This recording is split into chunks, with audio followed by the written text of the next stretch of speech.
തെരഞ്ഞെടുപ്പ് കമ്മീഷനെതിരെ ആഞ്ഞടിച്ച ലോക്സഭാ പ്രതിപക്ഷ നേതാവ് രാഹുൽ ഗാന്ധി. തെരഞ്ഞെടുപ്പ് കമ്മീഷനെതിരെ തന്റെ കയ്യിൽ അനുഭവമുണ്ടെന്ന് രാഹുൽ ഗാന്ധി പറഞ്ഞു. ബീഹാറിലെ തെരഞ്ഞെടുപ്പ് കമ്മീഷന്റെ വോട്ട് മോഷണം സംബന്ധിച്ച് തെറ്റായ നടപടികൾ പുറത്തു കൊണ്ടുവരാൻ സഹായിക്കുന്ന ആറ്റം ബോംബ് തെളിവുകൾ തന്റെ കൈവശമുണ്ടെന്ന് രാഹുൽ ഗാന്ധി പറഞ്ഞിരുന്നു. ഇതിനു പിന്നാലെ തെരഞ്ഞെടുപ്പ് കമ്മീഷൻ രംഗത്തെത്തിയത്. തെളിവുകൾ പുറത്തു വന്നാൽ ബോംബ് പോലെ പൊട്ടും. രാജ്യത്തിനെതിരെ പ്രവർത്തിക്കുന്ന തെരഞ്ഞെടുപ്പ് കമ്മീഷണർമാർ റിട്ടയർ ചെയ്താലും ജയിലിൽ പോകുമെന്നുമാണ് രാഹുൽ പറഞ്ഞത്.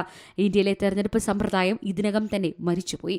ആ അവകാശവാദത്തിന് തന്റെ പക്കൽ 100% തെളിവുമുണ്ട്. ഇന്ത്യയുടെ പ്രധാനമന്ത്രി വളരെ നേരിയ ഭൂരിപക്ഷമുള്ള പ്രധാനമന്ത്രിയാണെന്നുമാണ് രാഹുൽ ഗാന്ധി പറഞ്ഞത്. അതേസമയം രാഹുൽ ഗാന്ധിയുടെ ഭീഷണി തള്ളിക്കളയുന്നതായി തെരഞ്ഞെടുപ്പ് കമ്മീഷൻ പ്രതികരിച്ചു. ഒരു തെളിവും ഇല്ലാതെയാണ് രാഹുൽ ഗാന്ധി ആരോപണം ഉന്നയിക്കുന്നത്. അടിസ്ഥാനരഹിതമായ ആരോപണങ്ങൾ ഉന്നയിക്കുന്ന അദ്ദേഹം ഇപ്പോൾ കമ്മീഷനെയും ജീവനക്കാരെയും ഭീഷണിപ്പെടുത്താൻ തുടങ്ങിയിരിക്കുന്നു. ഇത് വളരെ വിചിത്രമാണ്. അത്തരം നിരുത്തരവാദപരമായ എല്ലാ പ്രസ്താവനകളും അവഗണിക്കുന്നു. നിഷ്പക്ഷമായും സുതാര്യമായുമാണ് തെരഞ്ഞെടുപ്പ് കമ്മീഷൻ പ്രവർത്തിക്കുന്നതെന്ന് അറിയിച്ചു. National desk, C Malayalam news.